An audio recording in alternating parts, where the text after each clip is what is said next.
Através da ampola de Crookes, foi descoberto que com vidro com gases e um gerador no qual de um lado se obtém o ânodo e no seu oposto o cátodo, ao ser ligado o eletrodo, observa-se que dentro desse mesmo vidro se tinha o feixe de luz.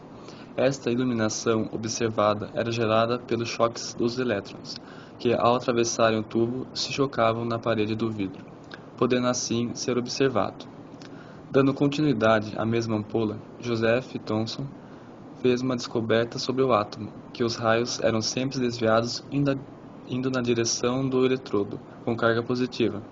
Portanto, esse atrito da carga negativa e positiva, ao se encontrarem, transformava-se em luz. Outro ponto interessante é que não importava o gás utilizado, sempre ocorria o mesmo. Assim, Thomson chegou à conclusão lógica de que essas cargas negativas estavam presentes em toda e qualquer matéria, eram parte integrante destas. Provando ao contrário do que Dalton havia afirmado, Thomson descobriu que o átomo não era indivisível, pois possuía uma partícula subatômica negativa que se denominou o elétron. Sequencialmente, outro cientista descobriu os raios anódicos, ou canais, que eram raios carregados positivamente, formados pelo que sobrou dos átomos do gás que teve seus elétrons arrancados pela descarga elétrica. Sabia-se que esses raios possuíam carga positiva, porque eram desviados na direção oposta dos raios catódicos, ou seja, eram atraídos pela placa negativa. O modelo de Bohr representa os níveis de energia. Cada elétron possui a sua energia. É comparado às órbitas dos planetas do Sistema Solar, onde cada elétron possui a sua própria órbita e com qualidades de energia já determinadas. Bohr chegou a esse modelo baseando-se no dilema do átomo estável. Ele acreditava na existência de princípios físicos que descrevessem os elétrons existentes nos átomos. Esses princípios ainda eram desconhecidos e, graças a esse físico, passaram a ser usados. Bohr iniciou seus experimentos admitindo que um gás emitia luz quando uma corrente elétrica passava nele. Isso se explica pelo fato de que os elétrons, em seus átomos, absorvem energia elétrica e depois liberam na forma de luz.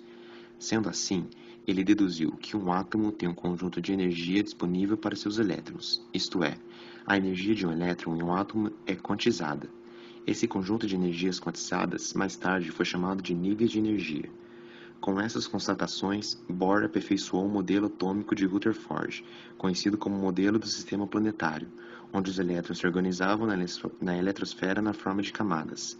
Vejamos os postulados de Bohr. Os elétrons estão distribuídos em camadas ao redor do núcleo. Admite-se a existência de 7 camadas eletrônicas, designadas pelas letras maiúsculas K, L, M, N, O, P e Q. Constituem os primeiro, segundo, terceiro, quarto, quinto, sexto e sétimo níveis de energia, respectivamente. À medida que as camadas se afastam do núcleo, aumenta a energia dos elétrons nela localizados. De acordo com a mecânica clássica, um elétron em movimento emite energia em forma de radiação, de forma contínua. Assim, se ele orbitasse de forma clássica em torno do núcleo, sua energia diminuiria continuamente até que ele colidisse com o núcleo. A órbita seria instável. De acordo com a mecânica quântica, se um elétron absorve energia discreta numa interação com um quantum no campo eletromagnético, fóton, ele salta de forma discreta para uma órbita mais energética. Quando ele devolve energia novamente de forma discreta, ele retorna ao estado inicial.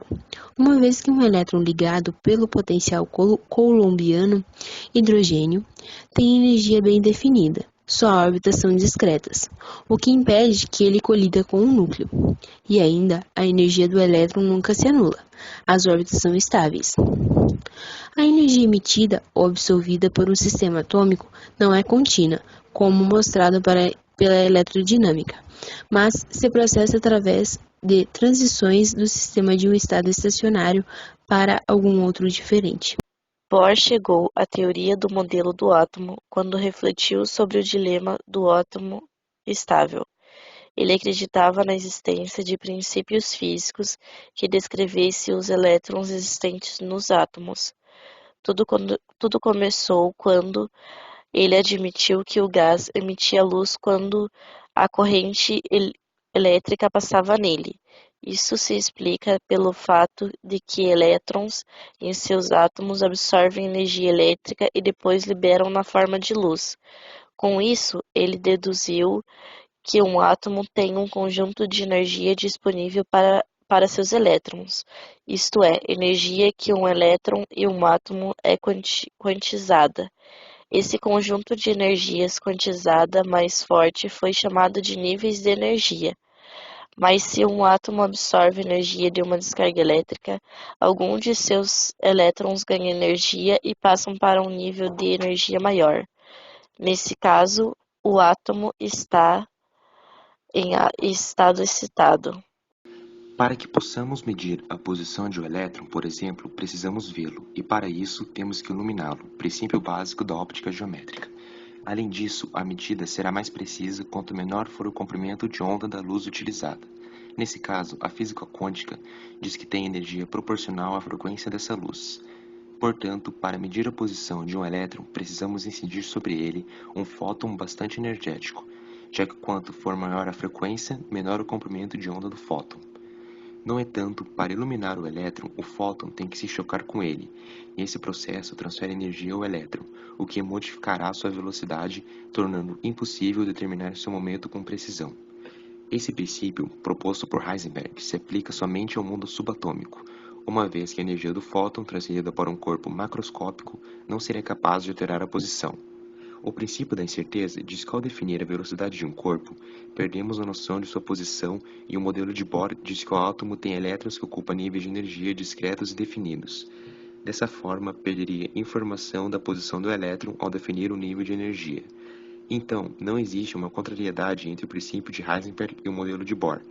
Esse princípio diz apenas que não é possível medir as variáveis atômicas sem perder a precisão em algum aspecto, o que impede a prova da validade do modelo de Bohr em termos científicos.